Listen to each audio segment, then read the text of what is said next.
जड़े IPS officer निज चाकरी की बाजी लगे धरिले माफिया मानू। हाँ दर्शक बंधु, कलाहांडी जिला जी कि सुंदर पहाड़ सबुज जंगल परिपूर्ण, किंतु एई सौंदर्य तले लुचि रही अन्याय, दुर्नीति और भय।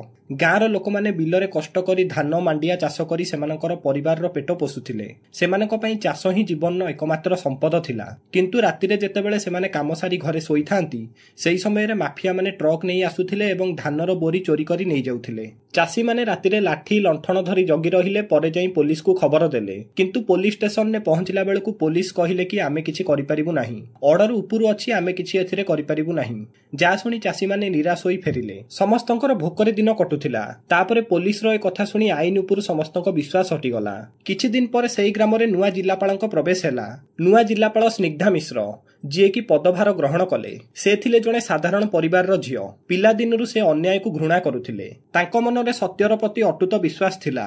प्रथम प्रेस कॉन्फ्रेंस रे से कहिथिले कि एही जिल्लार प्रत्येक लोकंकर अधिकार रो सुरक्षा मोर कर्तव्य। धनी गरीब प्रभावशाली जे केई भी अपराध कले दंड निश्चित मिलिबो। एकथा लोकमाने सुनी तांको मनरे सत्य प्रति एक आशा उंकी मारिला। सेही सभारे बसिथिले जिल्ला पुलिस रो प्रमुख आशीष नायक। से थिले सत्यपरायण, काहाको भय करू नथिबा जणे ऑफिसर। तांकर एभली साहसिकता जोगु सेठाकार लोकमाने तांको सिंह बोली डाकुथिले। गोटिए राति सेही जिल्लार एक बड़ धान लुट घटना घटिला। गाँवर चाषी माने कांदी कांदी जाई डीएम ऑफिस रे पहुंचिले। स्निग्धा मैम एकथा सुनी तुरंत एसपी को डाकिले। स्निग्धा मैम कहिले, आशीष बाबू, जदि आमे आज काम करियाकू भय करिलु ताले लोकमानकर आईन उपर विश्वास हटिजिवो। आशीष कहिले, मो हाथ को केबे केई रोकी पारि नाहंती। आपण साथी रे रहिले मु माफिया को निश्चित कारागार को पठाई देबी। सेही रातिरु आरंभ हैला न्यायर युद्ध। आशीष गोपनीय सूचनादाता माननकु एकाठी कले। गाँव गोटे दुई जन चाषी गाँवर शेष मुंडल लुचि रही पुलिस को खबर देले कि विकास डन ट्रक फुलझरी जंगल पाख गोदाम रे रहिछि। तापरे डीएम स्निग्धा निजे गोदाम देखियाकू गले। इन्स्पेक्शन कला बेलकू कागज रे सरकारी धान लेखा जाइथिला, किंतु गोदाम भितरे चाषी मानकर धान रहिथिला। सेही रातिरे पुलिस फोर्स पुलिस भ्यान धरी आसिले। समस्ते गोदाम को घेरी देले। हठात माफिया पुलिस मानकू देखि डरी गले। तापरे एसपी आशीष विकास डन हाथ में लुहार हाथकड़ी पिंधाई देले।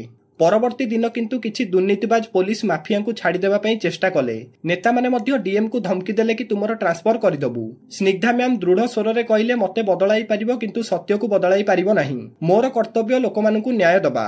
एकता सुनी एसपी मध्य कहिले, मु आपणक सहित अछि, जा हेबो पछे मु पछकु हटिबी नाही। परे अदालत रे केस रो विचार हैला। डीएम स्निग्धा गाँ लोकंकर साक्ष्य, गोदाम रो छवि, कागज समस्त प्रमाणपत्र जमा कले। अदालत रे जज विकास एवं तांको साथी मानकु दोषी रे प्रमाणित कले। विचारपति राय देले कि आजीवन कारादंड दियाजिवो। कोर्ट रे राय सुनी लोकमाने जिल्लापाल स्निग्धा एवं पुलिस प्रमुख आशीष को बेकरे फुलमाला पिंधाइले। चाषी माने उच्च स्वर रे कहिले, सत्यर जय, न्यायर जय। तारि भितर गोटे वृद्ध चाषी कांदी कांदी कहिले, आम पिला माने आजिठु न्याय रे विश्वास करि परिबे। आमर सत्य बंची गला।